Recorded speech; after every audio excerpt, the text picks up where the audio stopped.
So basically what we got going on today is there's a lot going on with the quail. We got some older females, they're about a year old. They were born here about this time last year. They were overwintered in the shed that we have. But anyway, we have too many males in here. We're going to dispatch these males. We're only going to keep one. We also have a batch of chicks that are in the brooder right now. They're going to come out here, and they're going to be kind of mothered by a quail that shouldn't really be. My wife and kids decided to name a quail, so she's kind of just been hanging out here.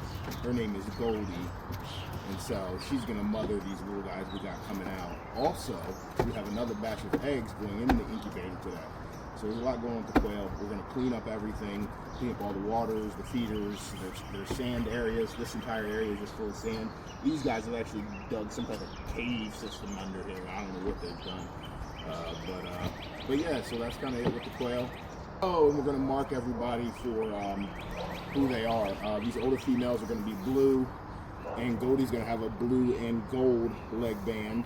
Our newest batch, they're going to be green for the spring of 25, and the males in that batch are going to have a green and an orange band, so that we can differentiate and pick out our males quickly, because we're only going to keep one, maybe two. And that's about it. So I guess, I don't know if we'll be filming through this process, but we're going to get it done.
Alright, so these are some quail eggs we're starting right here.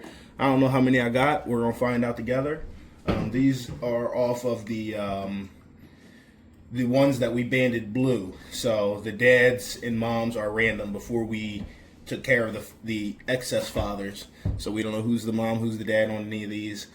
It's a good way to kind of get some variety, and then you have a little bit more to pick through as they age, and you find what you like.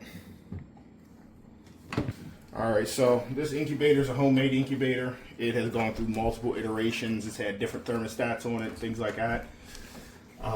Quail like around an incubation temperature of around 100 degrees, 99.5 to 100 degrees, to 100.5, I guess. I like to keep it right around 100 to 100.2. And that's about it. This is in Celsius, and I don't know how to convert Celsius, and it seemed like this thing was never right.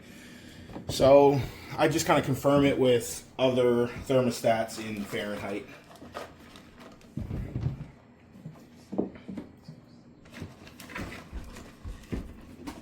So also humidity, about anywhere from, I'd say, 40% to about 50% is good for the beginning of the hatch. The last 3 days when you're going to lockdown, you want it around 65%.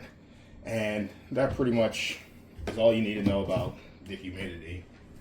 And that's for quail eggs. If you're raising something else, I do not know your numbers, what you need. Okay, let me count these eggs real quick. We got 3, 6, 9, 12, 15, 18, 21, 24, 27, 29 eggs. Adjust your humidity. I just have a cup and a sponge in there, and that keeps it pretty good. I'm not a stickler about the humidity. Now when I do need to raise it up, I will set up the same thing and put, you know, 2 of these in here, and that'll up the humidity. And also, because this is a cooler, I will close this when I want the humidity to go up and rise, so that less air is getting out, more of it's staying in and being circulated. There are multiple air holes if you look over here. And around along the back, you probably can't see them, but from where I dug everything in, this thing is not sealed. Also, an incubator is not a sterile environment. It is a clean environment, but it is nowhere near sterile. So if you're making your own incubator and you're worried about that, it should just be clean. I mean, you can look at mine and see I got some gunk up here in the sides and the top from different hatches and years of this thing being used. It just needs to be clean. It does not need to be sterile. So don't freak yourself out like, oh, I'm gonna have a horrible, I mean, the cleaner you are, the better, but it really shouldn't affect your hatch rate that much. Just be clean, you don't have to be, what's that, hospital clean or, you know, sanitized. What about my fan? That is from a computer? Oh yeah, it's a computer fan. I use the bulbs in there. Those are incandescent appliance bulbs, because nowadays you can't buy incandescents. I don't know if I should be telling you guys this, because, you know, then if you guys start doing it, you'll be taking all my incandescents and I'll be out of them. But I think that's it. I keep trying to end this and I keep being told to say a little more. And I don't know what else to tell you guys. Have a good day. We got everything cleaned up, all the sand and everything. We got rid of the excess males, and we're gonna add these newbies in here with old Goldie, we like to call her. So I'm just gonna kind of,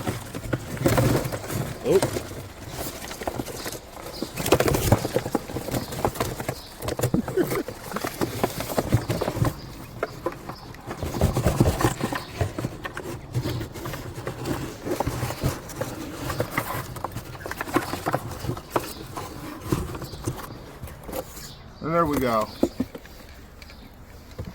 They all have green bands. There's only one that I was sure was a male. Actually, now that I see him, there's a couple more that I'm sure are males. So he's the only one with the orange band. Okay, and these are the guys you just saw hatching on some of the shorts that we've recently released. With these next ones,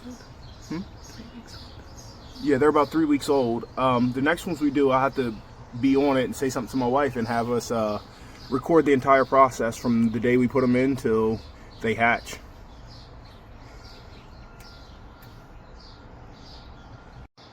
And if you see that light one back there, that's the one we call Goldie. She's kind of investigating these guys.